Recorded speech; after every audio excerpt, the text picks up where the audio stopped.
Oh, good morning, good afternoon, or good evening, depending on where you are. Welcome to the Legal IT Insiders webinar, which is a follow-up to our survey on law firm CRM systems, which came out in February, and which has been downloaded many hundreds of times. My name is Neil Cameron. I've been a management consultant in legal IT for 40 years, and I'm also part-time lead analyst at Legal IT Insider. We're going to be talking about some issues that come out of the CRM survey, particularly those relating to signature scraping. This has come out of a follow-up article, which I wrote a couple of weeks ago, which is a follow-up to that survey. There's another article, a follow-up article on the survey going up today, and that's about the aspects of how CRM systems can help with issues to do with joiners and leavers in law firms. But today, it's going to be about signature scraping. Signature scraping sounds like a very specific and technical thing to talk about for 30-40 minutes or whatever. But I've taken this out because, and we're going to explore it in detail, because signature scraping has pretty much single-handedly revolutionized the adoption of CRM in law firms. When the first legal CRM systems came out, 25 years ago or so, they went in, and then very shortly after they went in, they came out and they had to be re-implemented. And this was largely because lawyers expected all the data to be in the system without them having to do any of the work of putting the data in. They complained the data wasn't accurate, they lost faith in the system, and they stopped putting in even the small amount of material that they were putting in. As a result, the database went into a death spiral and got worse and worse. The signature scraping, of course, has changed that, all that. So for those of you who aren't familiar with it, signature scraping means that every email going into the system is scraped for data, and it identifies who sent it and who they work for, and whether they're in the database already, or whether it needs to be updated, whether they need to go in as a new contact. So it's grabbing all that data and putting it in the system. And once it's in the system, thereafter, it uses its ERM, Enterprise Relationship Management technology, to identify and monitor and store all the interactions that take place between anyone in the firm and any one of the contacts, which allows you to have an awful lot of additional marketing and business development intelligence about your customers and your clients, I should say, for a law firm, and your contacts. And someone has already asked a question that brings up one of the issues about something that can automatically scrape all this data in the system. And the question is this: we presented with the lack of data quality controls in CRM now. We've got so much data being automatically captured and put into the system that there's a danger of having garbage in, garbage out. Oh, hi, Whit, how are you? Do the introductions before we go into that, back into that topic. For the panel, we've got two panelists here. We have Steve Tyndall, who's the CEO and founder of ClientSense, and he is sitting there in Brisbane, and it's about 11:30 p.m. And he's already admitted that beneath that rather nice shirt and jacket, he has shorts on. It's warm. As I said, Steve is the CEO and founder of ClientSense, which is one of these CRM systems that featured in our earlier report, and he has previously led the IT functions for a couple of law firms in Australia, which is where he got his experience. We're also joined, I was going to say from the US, but I think you're in the UK, are you, Whit? Actually, Barcelona. Oh, Barcelona, right. Yeah. Okay. Whit is normally based in the US. He's the global industry director for HSO, and their Legal 360 system was one of the other systems that was featured in our survey in February. And Whit has been in legal IT provision, specializing in CRM for some 36 years. I counted it. Whit, is that about right? I started very early, Neil. About the same amount of time as I've been doing all this stuff, yeah. So a few bit of housekeeping. Yeah, we're already getting an awful lot of input on the chat. That's great. If you want to pose a question in the chat, please do so. You want to make a comment in the chat, please do so. We'll be monitoring that constantly. We'll be picking up topics and I'll be putting them to the panel for discussion. If you put something in and you don't see a reaction, there may be a delay. We've got a lot of things to get through. Okay.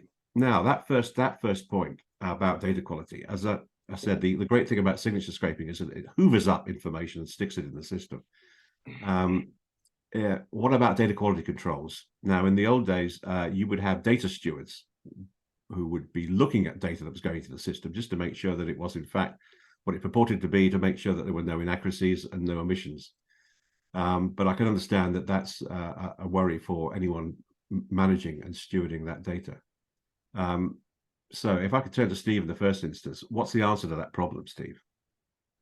Yeah, I think really there's a couple of different ways that firms will handle this. And for one, the way in which we work is we'll work to complement a CRM system or as standalone. So if there is a CRM system in use, it may not be that all contacts, first of all, go into that CRM system. There'll be lots of people, lots of relationships held by the firm that may not be worthy or worth putting into that CRM. So it doesn't mean you wouldn't want that within the ERM system and have that who knows who, but often the number of contacts that then ultimately move into the CRM is a different number, a smaller amount, and typically that's managed through rule sets or the firm determining a range of different approaches. So it could be that where we've got a key client with a certain amount of revenue, then all of the contacts for that company should go in. That would be one example. But yeah, it's certainly not a matter of putting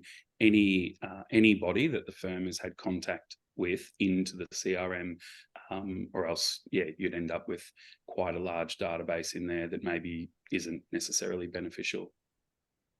So in your experience, there is a quality assurance, a manual, partly manual, partly automated quality assurance process going on to stop just junk going into the system. Yeah, so I think, and define junk, I mean, there's a contact one day can be a client the next. So it's certainly not a matter of overlooking contacts in their entirety, but certainly applying some, let's say, some intelligence to which ones should go in has a lot of merit. So yeah, it's certainly not about removing them. You'd still have access to them, but certainly, yeah, applying discretion is probably the way I would word it. What's your perspective on this? Data quality has been a major challenge for law practices back to the dark ages of technology. So, a couple of things that have amplified the scenario is the volume of communications and contacts and transactions and activities has grown exponentially. So in the old days, we could rely on data stewards and manual processes and try to keep a handle on it. But at this point, without effective technology, it's virtually impossible to keep these databases clean. And if we're not working on live breathing data day in and day out, it's very easy to get behind. And then once you're behind, catching up is, again, virtually impossible. So having this type of technology chained directly into where the activities and the actions and the communications are happening is critically important when it comes to building an effective database and keeping it clean. So, can you automate some of that data cleansing and process, do you think? Yeah, you actually, the way that the signature scraping is designed these days, it's actually a data quality checking environment. So I've got the ability, based on the latest communications from Neil Cameron, to be able to look to see if your data matches what's in the system. And if it doesn't match, if it's a different email address or mobile phone number, then I can flag a workflow and I can send it to somebody to say, check the content and let's determine if this is a change in Neil's employment or if he's just set up a different mobile. So it does have the ability to automate the large percentage of this. Right. So the automation can bring up flags, but in the end, I think what you're both saying is that someone in the BD department, some human, needs to go in and check this stuff from time to time. And they're dealing with exceptions at this point, as opposed to everything, right? Right. Okay. The next question that's come up, equally interesting. My firm, we've been using ERM since 2013. My question is, how do we go about capturing those relationships that happen outside of email or meetings?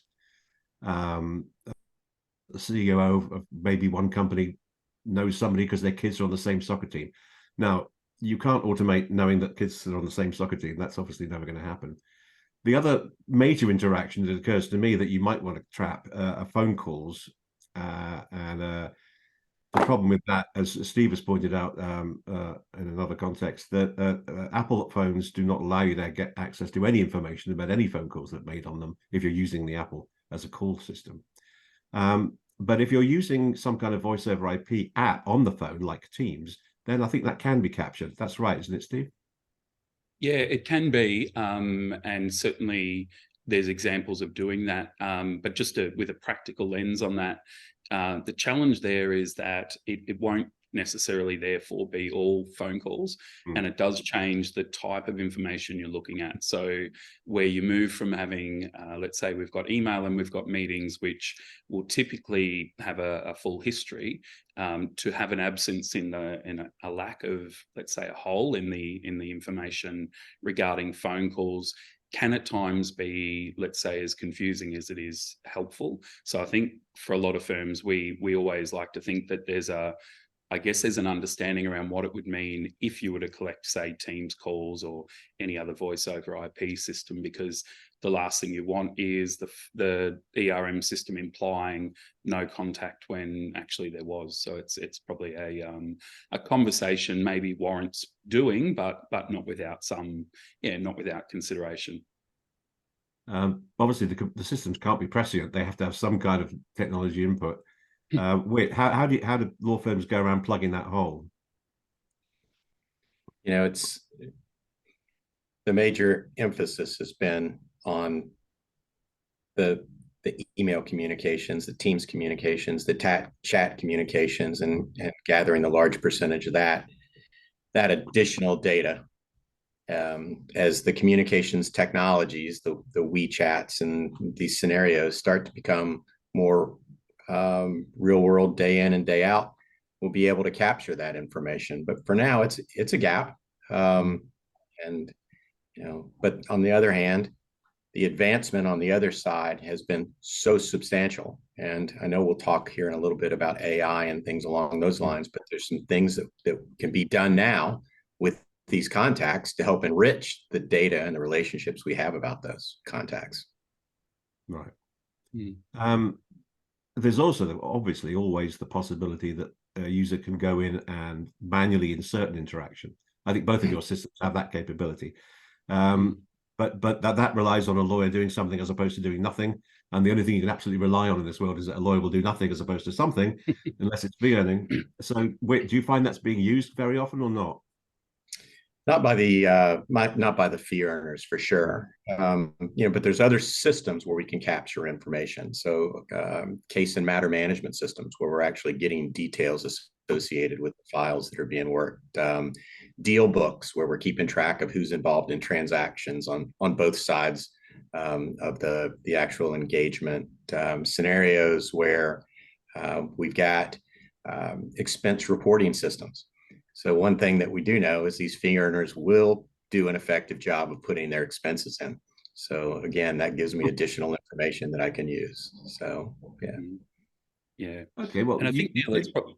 Oh, Yeah, sorry. sorry, I was going to go say, on. Neil, it's probably fair to say that it's also not to be considered a witch hunt where you're looking for an absence of information. So I think in reality, you're looking for you're looking for a connection. That's really what it is all about. So if there is a connection and you can find it, that's excellent. If there's one piece of missing information, I guess it's not necessarily about, proving that there was something missing, as much as identifying a relationship where it does exist. So it's, these gaps are often dealt with by framing the system in that manner. You mentioned that we might be going on to talk about how AI could be used to enhance and augment the information that's being gathered automatically. Let's talk a bit about that now. What do you have in mind? What's next? What's going to you intimated you might be going out to third-party databases and making connections and stringing information together. Can you talk about that for a bit? Yeah. So Neil, as you and Stephen are fully aware, the investment that's going into AI at this point is just it's crazy and it's pretty exciting. But one of the things that is a viable scenario at this point is if I take my top 25 contacts that have been already defined using the leverage from the ERM system.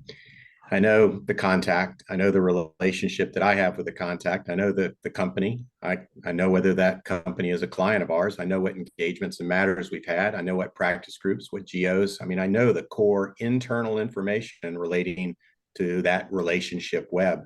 Now what we have the ability to do is to capture the metadata associated with those contacts and to go out into the content that's available and run the searches and find out if in fact that contact sits on the board of directors for another organization or a charitable group or things along those lines, and or whether they've hit a hole in one at the local golf course in the last 2 weeks, right? So all of that information is out there posted. And now with the significance of AI and the ability for those systems to be able to crawl, and then once they identify it, to tie it together, and then to score it using the gamification tools and to come back with, hey, these are things that we think you should know relating to your top contacts and your top clients, your top prospective clients. And that information is invaluable when it comes to what am I going to do to strike up conversation and make sure that I'm being relevant and on point in those discussions. Yeah, the example that was given before, how do I know that the CEO of one of our potential client companies' kids are on the same soccer team as a partner's kids? Now you could get that from Facebook if it was publicly available, and then you get. But that's other people are going to say, "Well, now you're stalking me." Are they not going to say that? Stephen, what's your thought on that? Yeah, there's a bit of discretion in that answer. I think certainly a lot of, like all things when it comes to, you know, AI technology and anything else that becomes possible, it still comes down to making it relevant and making it something that people want to digest and digest at the right time. So I do tend to think that, you know, we could be saying there's, you know, a million opportunities out here. You should look at this, and this. And that's one thing, absolutely. But certainly putting all of that into putting the right things into context, serving them up at the right time, I think is really the focus, because as we alluded to, there's a load of technologies out there that are going to provide a whole lot of information. So information's getting cheaper, it's getting more easily accessible. But putting that together and serving it up at the right time, I think, is where we need to be, you know, collectively working to make sure that it's used. Because you know, we talked earlier about being able to add a meeting note even manually. Well, if that's not being done, why would I want 100, you know, notifications about opportunities that are just getting in the way of running the matter I need to have, you know, out the door? So there's certainly, I think it all still comes down to the same challenge, which is making it relevant and putting it in the right place at the right time. Yeah, making it relevant and making it digestible and make it about intelligence rather than data. Yeah. And that. So what can be done with current technologies and possibly AI technologies to improve that? Because as with any other technology, the problem is that the lawyers, we need to try and make sure that they are being fed actionable intelligence in a digestible way. And what are we doing? What are you doing about that for the next generation, Steve? Yeah, look, I think the answer might be surprising to you, but I think it's not only providing predictive analytics, but providing it to the people that care. So there's no point me telling someone that's not interested in opening a new matter because they're already too busy. That's not going to work. So I think it's really about making sure that this information, in terms of putting it together, sometimes that's a practice leader, sometimes that's a business development team, sometimes that's someone else in the firm. But I think what we've recognized is that certainly those decisions around who cares and who wants this information often does have subtlety that really humans are better at deciding. And so we'll often serve that information up to a central team that can then decide, when they meet with a practice group, what are the things they need to discuss and what should they be putting forward, rather than assuming that a particular lawyer wants some information maybe they don't. And Whit, I know from our previous discussions, you have strong opinions about this. What's your view? Yeah, Neil, I do. And Stephen and I, we've had conversations about this. And, for these users that we're dealing with, we're not talking about massively proficient technology users. So for them, these CRM systems, they're not something that are native from a business application standpoint with these users. So unless it's easy, and unless it's digestible, unless the information is manageable, it's rare that you're going to have somebody that's going to really take advantage of it. The other piece of it is these users are not going to go to a system and connect up and run a search and see what they can find. To Stephen's point, it has to be delivered. I mean, it has to be data, it has to be content, it has to be business intelligence or relationship intelligence that's delivered to those users in a media mechanism that they're comfortable with, be it my mobile phone or my Outlook or whatever it is. But unless that data is being pushed to them, the likelihood that they're going to find it is relatively remote. So I'm a huge fan of how can we use all this incredibly powerful technology in the background to make something look very, very simple. Yeah. I mean, Microsoft has demonstrated recently that once you've got a word processor that works or a spreadsheet that works, the next 15 years development go into usability.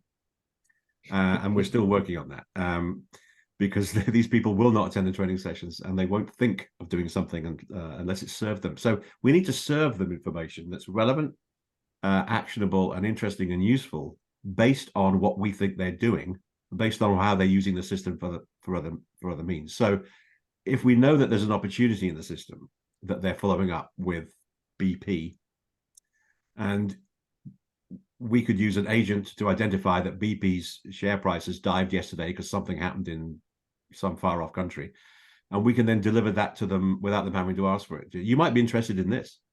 Hopefully that'll be more useful and relevant than the paperclip Microsoft developed 20 years ago. But is this the kind of thing you're talking about, Whit? It is, absolutely. A paperclip, you bring back memories.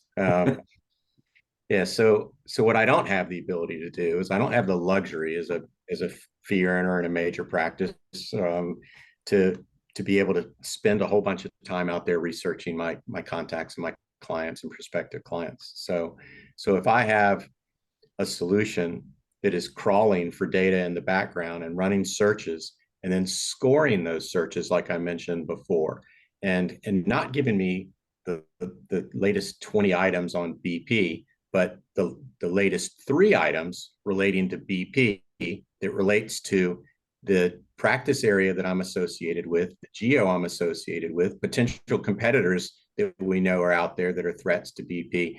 If it's information that helps me understand what challenges that client has or what opportunities that client has, and that gets delivered to me, it's invaluable. And that at the shallowest portion of AI is what these systems are designed to do. So it's and that's the place for the greatest potential of where we should go next. So Steve, are you working on that kind of system?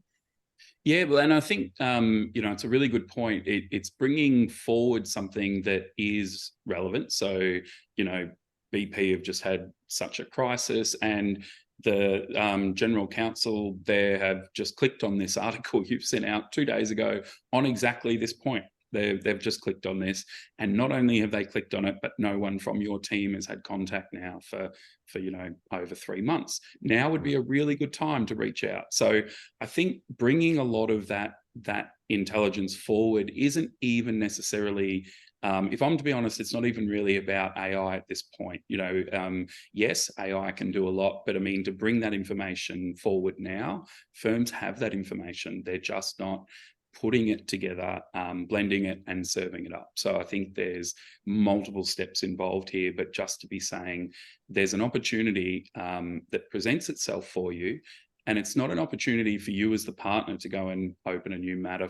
It's actually an opportunity for you to add value to your client. So spinning it around that way, I think, is always going to be beneficial. And I think that's well, that is possible, and it's something being done today. So I don't think we need to be, that's not necessarily a pipe dream at all. No, but in the future, I think what Whit's point is that we could use AI to increasingly accurately prioritize what the information that they see at the top in those context of everything else they're doing. Yeah. In fact, on that point, we've had, so for a notification that says, you haven't had contact with these referrers or these clients, we've proven that it works, that if you were to send 3 rather than 30, those 3 will be actioned. If you send 30, none of them will, so it is a matter of, again, using the intelligence to make sure that the right ones are being put forward. So I think that's a really good point, and 100% agree with it. It's about getting the right information and the most relevant information forward. Okay, I'm going to slightly change tack here.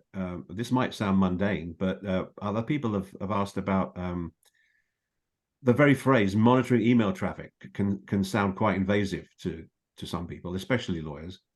And the question is, have firms found lawyers or others who oppose what ERM does, and how do they overcome it? So are law firms and lawyers worried about this?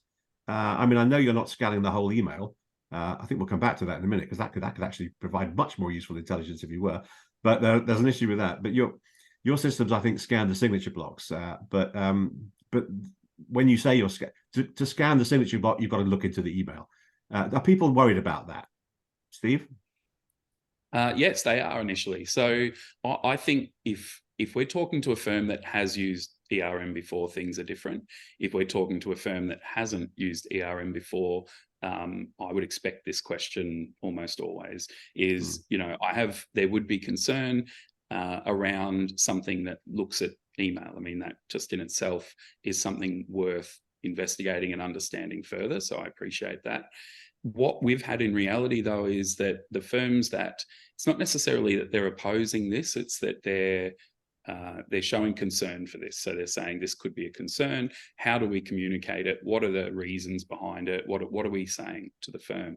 And I think where we've found that really until that first win happens, until the first scenario where a relationship is found that's helped the firm win work, or even let's say Neil, you said, I don't want my email traffic being monitored. Well, that's great, except for the fact that might mean that I didn't know that you knew someone, and therefore we reached out to them. And if we had have known that, we would have asked you, Neil, and you would have said, please don't. And I think that in itself, I tend to think that, having that visibility and that knowledge allows you to make a decision. Without that information, you might be making decisions you're not aware of. So I think that for as scary as it sounds, the benefits well outweigh the downside. Whit? Yeah, so just like we talked about a little while ago, the users that we're dealing with are not the most technology proficient. So trying to effectively communicate to them, don't worry, we're really not looking at your email message. We're just looking at the metadata associated with a transaction that happens to be an email message, which is what we're doing. We're not capturing the message. We're not copying the message. We're not streaming the message. But again, getting that communicated to a non-technical user is a challenge. So a significant part of the success associated with the implementations of these types of systems is the education and the messaging, and providing an understanding to these users that this is not something that they need to be concerned about from a security standpoint. Furthermore, the way that these systems operate now is it keeps track of the activity. It's just the transactions. It's tick boxes, right? Tick marks. And when those tick marks reach a certain score, it opens up the latest email and it looks for a pattern. And that pattern is in the form of a signature block. And it doesn't look at anything other than what represents a signature block. It captures a copy of that signature block. It creates a private record for that user. That user then has an opportunity to see this content and decide, is that something that I want to contribute? Is it a personal contact, or do I need to have more research? So that ultimate promotion to the firm systems is a decision that the fee earner or the fee earner's representative makes. So and again, all of this it's easy for all of us because we understand technology, but trying to get that message understood. But the big point is, everybody reacts to being scared or having a potential problem. Like Stephen mentioned, if I have a relationship and nobody else in the firm knows that I have that relationship and how strong that relationship is, there's a lot of damage that can occur if that's not exposed and understood by the rest of the firm. So there's a huge benefit associated with resolving potential conflicts, potential challenges, and having everybody else in the firm communicating to my main contacts. And that's just the key is effective messaging and communications and having everybody understand what we're really doing with these types of solutions. Mm-hmm.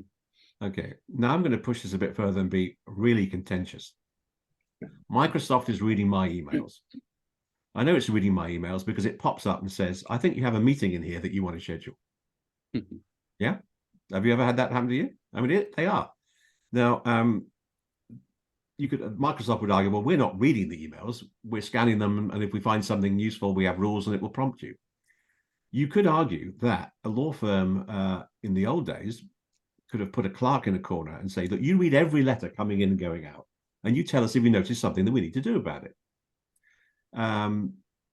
Why not have an intelligent agent actually read every email and look for stuff that's going wrong, look for stuff that are warning signs coming up, look for stuff where it suggests that they might pursue this course of action or that course of action, either to the benefit of the client or to reduce the risk for the law firm. What's wrong with that? Am I being mad? Whit, you start with that one. This is a big topic of conversation right now, especially with what we're reading about sentiment analysis. And, if somebody's angry in an email message, wouldn't it be nice for us to understand that somebody's angry? Yeah, count the number of exclamation marks. Sorry, carry on. And what's all cap versus lowercase, yeah. Right? The reality of it is we all live in a different use case world. Law firms and the professional integrity associated with what we do for our clients is different from a retailer or a rental agency where they want to have every email read and they want to know where every exclamation point is. And that's where we're seeing the news, right? Which is we've improved customer satisfaction based on X number of, tickets that have been fielded by the call center. That's not the way we operate right now. We have a real challenge with this confidential data in the client and firm communications. So while it may sound fun to be able to turn something like that on, it's not there yet because the business process and the ethical walls and the scenarios surrounding the management of that, they're not in place. So I think it will be, but I think that there has to be, like the conflict of interest department. They have access to information about our clients and about the information we know about those clients that the rest of the firm doesn't have. And they make decisions based on whether we're going to take that client and sign them up as a new client or handle new engagements. But they do it based on what they've been trained to do and their professional operation at the firm. So we're not talking that depth here, but we're talking about a similar scenario. If somebody is going to be analyzing that data, it has to be somebody that is in a position to understand the complications surrounding what we're talking about here.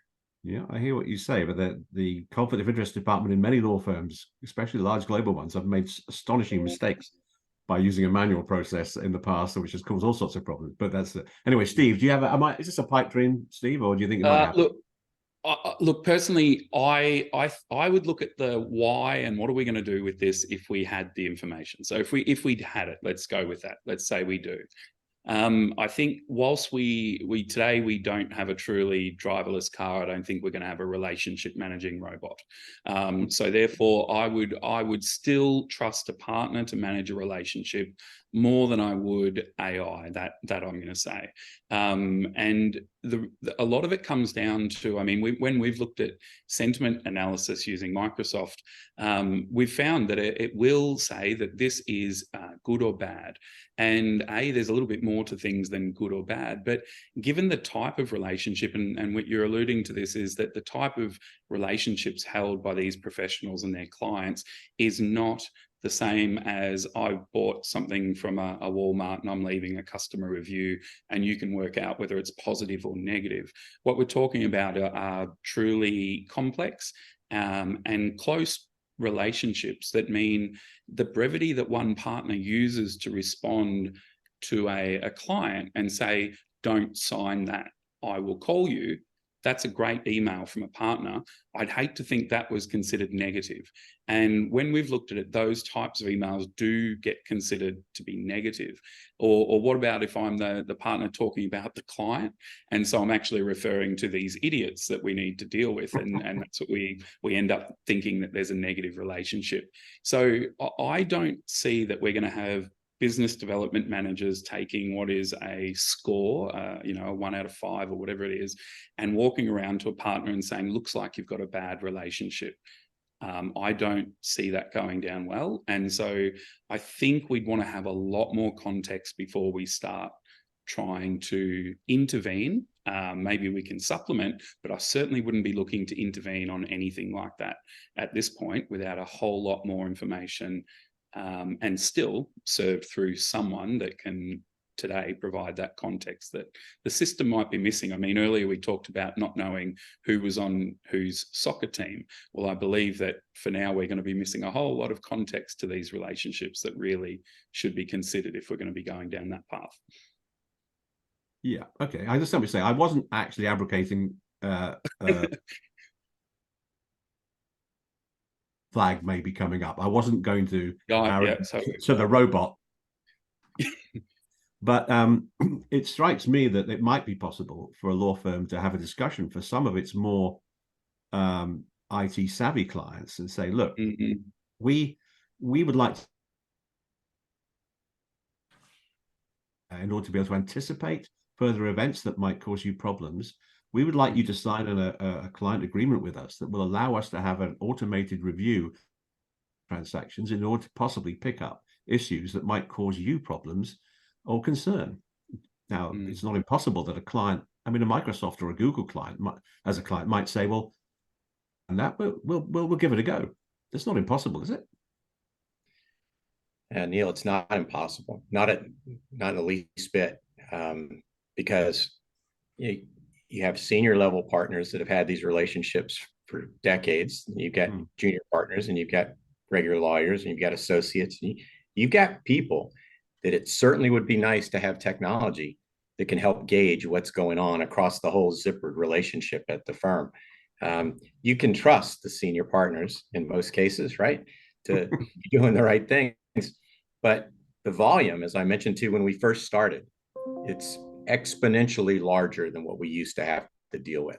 So having the ability to turn something on with some of these high-tech firms under an agreement that allows us to be monitoring this, to make sure that we're not missing deadlines, to make sure we're not missing communications, to make sure there's not components of these messaging that are potentially challenging for the client or for the firm. There's a lot of value. Amazon understands that, Google understands that, Microsoft understands that, but the Bank of England, the large percentage, maybe they're not as focused on the technology as we would like them to be. So yeah, I take your point, but I said there may be some adventurous partners who might be willing to broach it with a client of the right nature. We'll see. Yeah. Okay, now I'm having too much fun, and I could do this all day, but we're coming toward the end of our allotted time. I want to ask another point that it's a trivial point maybe, but it bothers me, and that is weird Generation X type job titles. So you'll have someone in an organization, I'm the happiness officer, I'm the chief user experience officer, I'm the actual job titles, by the way. I haven't made any of these up. that's not very helpful when you're doing analysis. You want to know who the finance director is. You want to know who the business development director is. You want to know what their real job is, because you want to invite them to the right kind of party that you'll be or the right kind of seminar you'll be holding on the right subject. So I've talked to some of my clients, and what they're normalizing the job titles. So they'll put in what the guy says his job title is, or her, underneath, or away there somewhere, there's a field with the actual, this guy's in charge of finance, no matter what he says his title is. Because otherwise you can't analyze the data properly. Have you come across this issue, Steve? I tend to see that LinkedIn differs wildly from actual job titles. So if you have a look at LinkedIn, there's, as you say, there's all sorts of, chief happiness, this, that, and the other. But it's certainly what's of interest, though, is that to have a job title within your signature block means someone within the organization you work for did agree that that's your title. That's a good start. Whereas on LinkedIn, you can self-proclaim to be, master of the universe, if that's what you want to be. And it's, whereas the job title, and often there's a discrepancy there. And like you point out, Neil, what one says and the other can be quite different. But yeah, I think the job titles themselves, because they're coming through the signature block, are at least what that company says they are. And then normalizing them, is going to come down to understanding, what groups they're dealing with. And interestingly, they're dealing with the law firm, which is, that's of interest in its own right. If you would agree, you've got people at a company that, if they've got an odd title and yet they're dealing with external counsel, that's quite interesting. So yeah, I think it is an interesting space. But as I said, I think LinkedIn's where it seems to be the Wild West of job titles. Steve, so what's your view? I love the comment about LinkedIn. Nothing could be further from nothing could be closer to the truth. I mean, it's unbelievable what people put there, right? So, today we're talking about artificial intelligence and Chat GPT and open AI and all that cool stuff. 3-4 years ago, we were talking about this crazy technology called machine learning and predictive analytics. So, what all of these groups and these platforms that we have the luxury of working with have done is incorporated that type of technology to help deal with these exact scenarios. What is the chief happiness officer, right? Pretty easy to figure that out after you go through X number of transactions. So those types of technologies are running behind the scenes. They're mapping these titles to what is a normalized title for an organization or for our system, for us to determine what category people fall into. We also have the ability to capture additional information relating to what these individuals' interests are. And back in the old days, Neil, what we used to do is send a spreadsheet to all my contacts, and I marked, do they go to wine events? Do they go to golfing events? Do they go to football events? And which, by the way, I appreciate you all talking and using the word soccer, since the Americans on the phone, right? So, but I would mark and determine which lists I wanted to put those users on. Now these systems, they actually give us the ability to understand what the potential interests are of these clients. So, so that type of data becomes really valuable. It brings to mind an issue that I dealt with for a client probably 30 years ago now. They had a very basic contact system in those days. Most of them were basic. And the thing they were worried about is that they had to make sure that client A was never, ever invited to an event with client B. Oh, yeah. Because client B used to be married to client A's wife. And when they were once invited to a wine reception, one of the glasses of wine ended up being poured over the other guy's head. So I'm sure systems nowadays can deal with that. I feel I have to draw this now to a close. We've been going for 45 minutes, which was the allotted time. I've had a lot of fun. I don't know about you two. I'm going to mention one last question that's come up from someone called Tegan. What is the best CRM system for law firms? Now, I'm not going to put that to you two because I think you might have a vested interest in that. But obviously that depends on the circumstances, and it depends on your requirements and your architecture and your objectives, etc., etc. And so is to read the CRM report and take a view and go and look at some of these systems. And I'm absolutely certain that both Steve and Whit would be very, very glad, Tegan, to talk about their system and show you what it does. And they may conclude that theirs is the best. And in the end, you have to make that decision. So I'm going to wind this up now and say thank you very much to our panel, Whit McIsaac, Global Industry Director of HSO, and Steve Tintle, CEO and founder of ClientSense. And refer everyone back to perhaps the follow-up article, which has gone up on the website today about using CRM to manage aspects of lawyers joining or leaving the firm. So meanwhile, thank you very much, everyone, and goodbye. Neil, Thank you. Thanks so much.